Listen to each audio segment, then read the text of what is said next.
One must seek SELON, the manifestation of inherent wants. Beyond, all is clouded by desire, for every desire seeks self-sufficiency, yet it is imitative. Everyone believes that someone else possesses the self that he wants to acquire. Desire is a strategist, and it alters its aim as a result of what it has learned about itself. Memory, a shattering ordeal of winter 2004, and the encounter of deep spirit, a plunge into the twilight of psyche. An experience of non-existence and oneness with the universe, an alteration of one's perception of matter as one's mental universe is unraveled and rewoven. Physical states are dismembered and reintegrated as spiritual as understanding of the unending law of change. The shaman moves betwixt and between in the spaces where opposites meet, thresholds of mists, twilight, dawn, and dusk. The shaman is a person between the worlds with a composite vision derived from a synthesis of complex oppositional energies, a journey into non-ordinary reality, moving through fear and longing and a traumatic initiatory crisis of debilitating and life-threatening illness, resulting in innate mysticism, expansion, and enhancement that manifests in activity, vision, and service, activating hope and fear about the soul's eventual and inevitable journey into the greater universe. The shaman is called upon to explore the greater universe before the actual death of the body and to return to share the experience with others. It is an experience of the interconnectedness of all created things, the consciousness of all forces that pervade the universe. Fire in the Head, Tom Cowan, Shamanism, and the Celtic Spirit. The shaman processes presence that overcomes illness. Echoes of a Christ consciousness as Easter rising as things fall apart and the center does not hold. February 2004, a complex inner distillation, a spiritual emergency, an experience of ego-side or ego death. The truly transformative death comes usually unbidden, if not welcome, happening to us and in spite of us. Spiritual emergency, spiritual emergence and renewal. John Perry, The Way, knowing the cyclic rounds of birth, death, resurrection, ascendancy, and yielding. My encounters of Wasson Mountain and Sabino Canyon became a severe spiritual crisis. One looks death in the face and sees illness resulting from inner imbalances. Our center of self-perception is imbalanced as a self-addiction and habitual egotism that is self-enclosure or a self-isolation that cuts us off from the interrelational weave of life, the blade wheel of mind reform. It is an edge of the world encounter, an opportunity for spiritual alchemy, a time when sacredness and power must be focused into the spirit world. It is a battle against our inner habits of self-preoccupation, the eye of vanity, narcissism, and the self-habit, self-absorption, and a limited capacity, containing an ancient image lacking new growth. By crossing in ecstasy the dangerous bridge that connects the two worlds and that only the dead can attempt, the shaman proves he is spirit, no longer a human being. Mircea Eliade.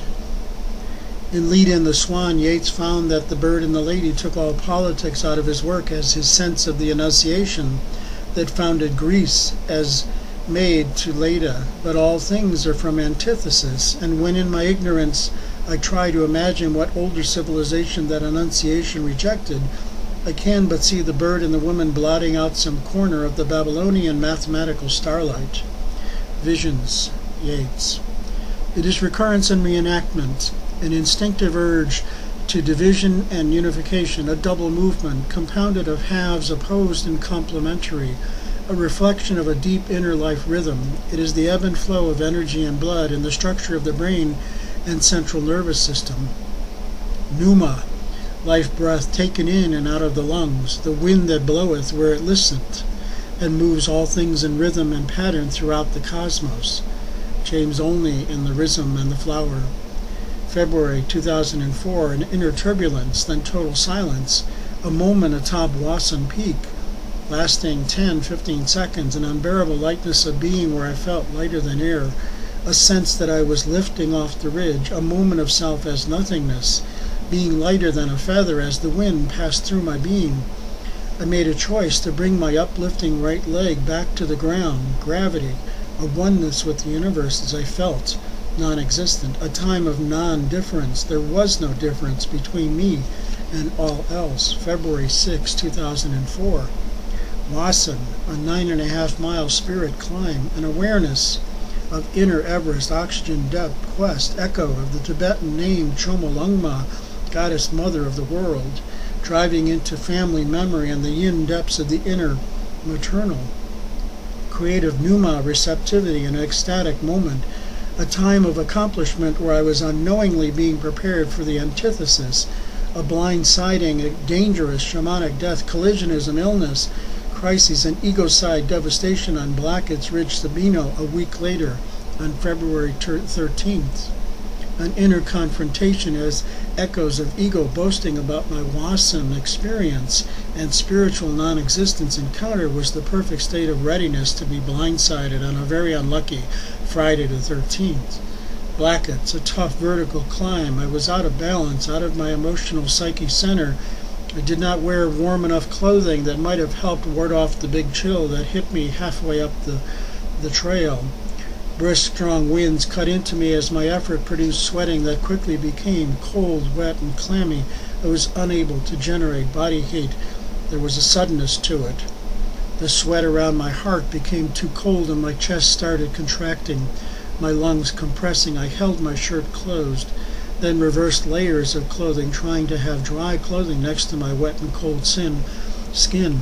I could not retain heat. I was unable to go on. I knew I had to go down and that it was going to take a lot of time. It was sunny, yet the winds were cold on me at root. I felt fear, pain in my chest, heart, lungs, and up and down my arms. I was embarrassed, even as I had brief conversations with hikers assuring them that I was okay, for I did not want them to know I did not feel strong, that I was troubled and in deep pain. I felt sensations of a great panic as I listened to a woman joke about an experience in Hawaii where she thought she was going to have a coronary, a core in Aries occurrence, in Feb, Brew Aries, airy time in the winds within and all around. There was more going on than I could control. Simply thought that this cold chilling would become a cold of the flu. I was accessing some chronic undercurrents of pattern, fears, and some chronic states of woundedness, chronic fears. Fear, the body contracts in self-protection. The mind and spirit is preoccupied, frozen with fear. The circulation of blood and breath slows down, resulting in excess conditions and stagnation in the core and depletion in the periphery, a common sign in cold hands and cold feet. Fear and stress cause the adrenals to secrete large amounts of the stress hormones adrenaline and hydrocortisone, which signal the cells to break down stored fats and proteins into sugar, glucose, causing energy to be available for fight or flee. The state of fight or flee for me was a threat, a necessity, a short-term survival, but devastating as it seemed to get prolonged. For as the stores of energies are sapped, we become weak and fatigued, leading to adrenal burnout. The body's reservoirs of hormones are not infinitely deep. In a crisis, in every crisis, you will never know what you need to know, and therefore you should behave cautiously. Robert McNamara, Cuban Missile Crisis.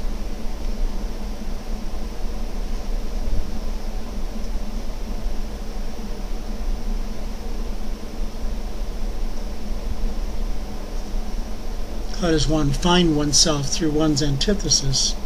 It is facing one's pain and difficulty, lack and inadequacy to wrestle and resolve idealistic falsity, to move to one's task, the way to self. It is self-overcoming, an inner spiritual warrior becoming generative, creative, a will to synthesis, a unity of being derived from creative labor, an authenticity of rhythm connections and the roots of fibrous darkness.